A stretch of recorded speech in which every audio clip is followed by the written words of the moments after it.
আল্লাহর দিকে তাওবাতান নাসুহা। আল্লাহর দিকে ফিরে আসো, আল্লাহর দিকে ফিরে আসো, আল্লাহর দিকে ফিরে আসো। জানা অনেক হয়েছে, বন্ধ করো। তুবু ইলাল্লাহ, অনেক সিগারেট, গাঁজা, মদ, নেশা হয়েছে, ফিরে আসো। তুবু ইলাল্লাহ, অনেক মিথ্যে কথা বলে মানুষ ঠকিয়েছো। তুবু ইলাল্লাহ, আল্লাহর দিকে ফিরে আসো। ইয়া নাস, ইয়া শিবাব, ইয়া মুসলিম, ইয়া মুমিন, তুবু ইলাল্লাহ, আল্লাহর দিকে ফিরে আসো। অনেক নামাজ ছেড়েছো, আর না, আল্লাহর দিকে ফিরে আসো। অনেক জিদ করেছো, মারামারি করেছো, অন্যের হক, অন্যকে জুলুম করে অন্যকে দেওয়ার জন্য সহযোগিতা করেছো। তুবু ইলাল্লাহ, আল্লাহর দিকে ফিরে এসো। তাওবাতান নাসুহা, একনিষ্ঠ হৃদয় থেকে, একদম স্থির ধীর মন মানসিকতা নিয়ে তাওবাতান নাসুহা, আল্লাহর দিকে ফিরে আসো, আল্লাহর দিকে ফিরে আসো। প্লিজ দয়া করে আল্লাহর দিকে ফিরে আসো।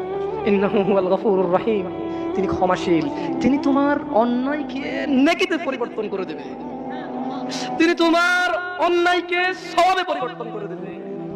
তিনি তোমার জমিন থেকে আকাশ অবধি গুনাহকে জমিন থেকে আকাশ অবধি নেকিতে পরিবর্তন করে দেবে। তুমি যেও না কোনো মাজারে, তুমি ঠেকিও না কোনো মাজারে মাথা, তুমি বাঁধিও না কোনো তাবিজ। কোরআনের নামে ওদু ছাড়া কোরআনকে তুমি এখানে ঝুলাইও না। তুমি মহিলাদের মাসিক অবস্থায় কোরআনকে ঝুলাইও না। কোরআনুল কারীম এই তুচ্ছ কাজের জন্য আসেনি। শিফাউল লিল মুমিন, তুমি একটু বুদ্ধিমান হও। নাপা তুমি খাও, গলায় নাও না। কোরআন তুমি পড়ো না, গলায় নাও। তুমি একটু বুদ্ধিমান হও, তুমি একটু বুদ্ধিমান হও মুমিন। তোমার এখানে যদি সূরা ইয়াসিন থাকে, তোমার এখানে যদি সূরা ইয়াসিন থাকে, তুমি বোঝো তুমি টয়লেটে যাচ্ছ সূরা ইয়াসিন নিয়ে। আল্লাহকে ভয় করো। আমি কি অনেক খারাপ কথা বলেছি? প্লিজ ক্ষমা করে দিন, আমি ছোট মানুষ। মানুষ পলায়ন করবে তার মা, তার বাপ থেকে।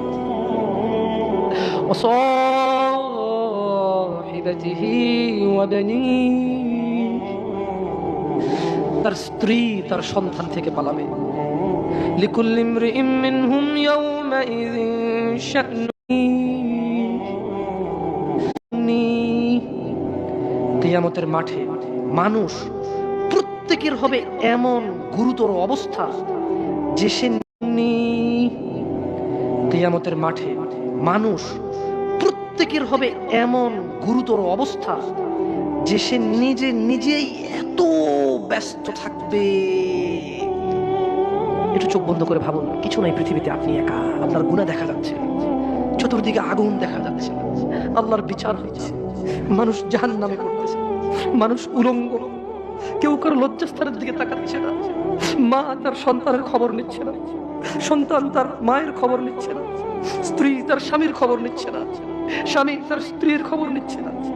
প্রত্যেকের নিজস্ব একটা ব্যক্তিগত ব্যস্ততা, দুশ্চিন্তা, তার টেনশন, আগুনে যাবে নাকি জান্নাতে যাবে তাকে ব্যস্ত করে রাখবে।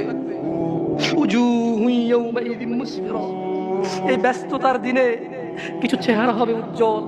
ইয়া আখি, ভাই, আপনি কি সেই মানুষটা হতে পারবেন যেদিন ভাই ভাইয়ের খবর নেবে না, স্ত্রী স্বামীর খবর নেবে না, মা বাবার খবর নেবে না? আপনি কি এমন কর্মকাণ্ড করছেন, আপনি কি এমন ইবাদত করছেন যে ইবাদতের কারণে ওই ব্যস্ততার দিনে উলঙ্গ মানুষ, কেউ কারো লজ্জাস্থানের দিকে তাকানোর সুযোগ নাই, তাকাতে ইচ্ছে করবে না, তাকানোর মনে থাকবে না, কোনো কিছু মনে থাকবে না, শুধু বাঁচার জন্য একটা ব্যস্ততা থাকবে।